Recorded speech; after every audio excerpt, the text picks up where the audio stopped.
Hello everyone, আমি সুদেষ্ণা। আমার একটি নতুন ভিডিওতে তোমাদের সবাইকে স্বাগত। এদিকে আমরা সবাই ট্রলি নিয়ে বেরিয়ে পড়েছি ঘুরতে যাওয়ার উদ্দেশ্যে।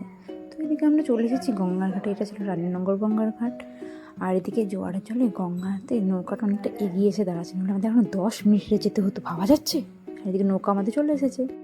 আর এদিকে নৌকায় চেপে পড়ে এদিকে গঙ্গার দেখতে পাচ্ছ। গঙ্গার মধ্যে আমার এত ভয় লাগে, ভয় মনে নিয়ে পার হচ্ছিলাম। এদিকে জিরা স্টেশন চলে এসেছি। স্টেশনে বসে বসে দেখতে থাকলাম, তা করতে আমাদের ট্রেনটা চলে এসেছি।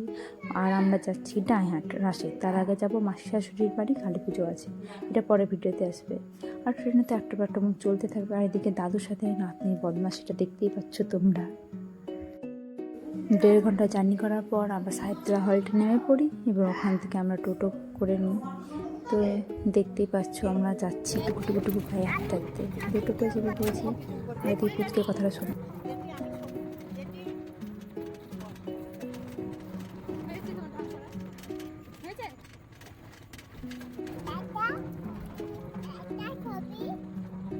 আর এদিকে চারিদিকে ধানের চাষের সাথে ধান খেতে এদিকে মাসির বাড়ি চলে এসেছি। মাসিরা সবাই ইয়ার্কি আড্ডা করছিল। আর পরে তো এই ইয়ার্কিটা শুনে আর হাসি থামবে না। যে ইয়ার্কি আড্ডাটা হয়, আমার এত হাসি পাচ্ছিল এদের কথাগুলো শুনে। আর আমার ভিডিও ভালো লাগলে লাইক কমেন্ট শেয়ার করে দিও, আর চ্যানেলটাকে একটু সাবস্ক্রাইব করে দিও। টাটা, দেখাবো অন্য কোনো ভিডিওতে।